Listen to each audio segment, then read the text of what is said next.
Hello everyone, and in that video I would like to give some notes about the update for post-processing effect in OpenMobile package, extension pack, sorry. So here in that update there are new features in color correction and lens flare. So let's start with the lens flare. And in lens flare what we have right now is a support for multiple lights. Before it was only one light available. And also there is a new feature for depth attenuation. So by default, there was a need to manually control the amount of lens flare effect.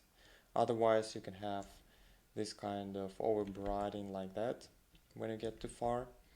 But with the new depth attenuation, it's automatically trying to scale down the amount. So yeah, this is one thing. Another thing is we can add whatever amount of lights that we want. There is still no any kind of occluders connected to this effect, so we need to manually control that actually. But it could be more than one light now.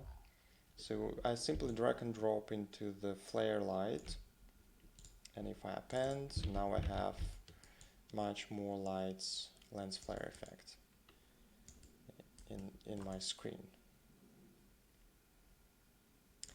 Alright, also another feature here is that now the color, when we have more than one light, the color will be controlled by the light color.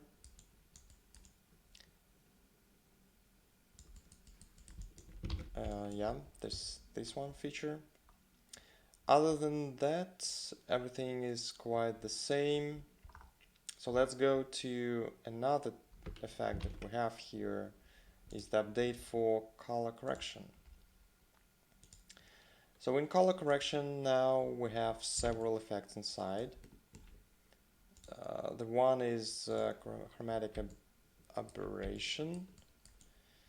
So this is how we can render the scene right now to have this emulation of physical effects on a lens. You can control the direction as well here. Another thing that we can do here is the emulate bloom. So the bloom is that we kind of overbright bright areas, like a glow bright area. So it's a emulation of HDR, but it's not HDR, and actually our image is rendering into the normal range of color, and it's not a high dynamic range. But anyway, with the bloom we can emulate that to have, so we can control how we influence this bloom effect. This is how we extract bright areas. So what we recognize as the bright area. If 100 is the range of a color, so it's like we start from the middle gray and to the white and extract it as the source for our bloom effect. So this is tone, is the amount of the original image that we have, and this is the extracted and our bright result that we additionally layer it on top. So you can see even on this label and on these arrows, so when I turn on bloom, they start glowing a little bit, so they like reflect the light so much, so they like glow in our eyes. So yeah, this is the updates. Not really too much.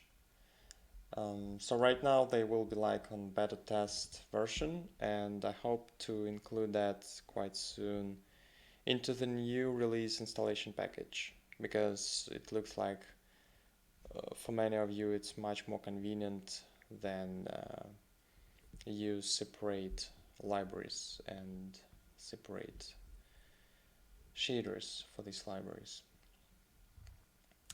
Thanks for watching, and see you in next videos. Bye.